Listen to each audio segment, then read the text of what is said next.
Welcome back. અમદાવાદમાં Kagdapith police સ્ટેશનમાંથી ફરાર થયેલા આરોપીનો જે મામલો છે, ઝોન 6 એલસીબીની ટીમે આરોપીની ધરપકડ કરી છે।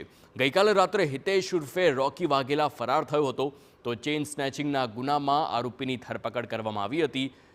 તો પીએસઓની નજર ચૂકવી આરોપી ફરાર થયો હતો। સંવાદદાતા હરીન માત્રવાડિયા ફોનલાઈન પર છે। હરીન, જે ઝડપાયેલો આરોપી છે તે ફરાર થયો હતો અને ત્યારબાદ તેની ધરપકડ કરવામાં આવી છે, વધુ વિગતો?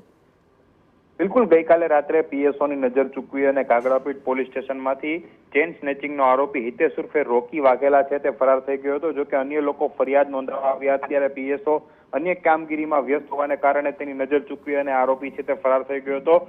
ઝોન 6 એલસીબી દ્વારા છે આ આરોપીની હવે ફરીથી ધરપકડ કરી લેવામાં આવી છે। જો કે જે ઘટના બની હતી ખૂબ ગંભીર પ્રકારની ઘટના હતી ને તેને જ જોતા વહેલી સવારે પોલીસના ઉચ્ચ અધિકારીઓ છે તે કાગડાપીઠ પોલીસ સ્ટેશન પહોંચ્યા હતા। કઈ પ્રમાણે બનાવ બન્યો, કોની શું બેદરકારી હતી તેની પણ તપાસ કરવામાં આવી હતી અને જે પીએસઓ છે તેમના વિરુદ્ધ કાયદેસરની કાર્યવાહી પણ છે તે કરવાની તજવીજ હાથ ધરવામાં આવી છે। પરંતુ જે રીતે આ આરોપી ફરાર થઈ ગયો હતો, પરંતુ પોલીસે ગણતરીની કલાકોમાં ફરીથી તેને પકડી પાડ્યો છે। જી, આભાર હરીન સમગ્ર માહિતી બદલ।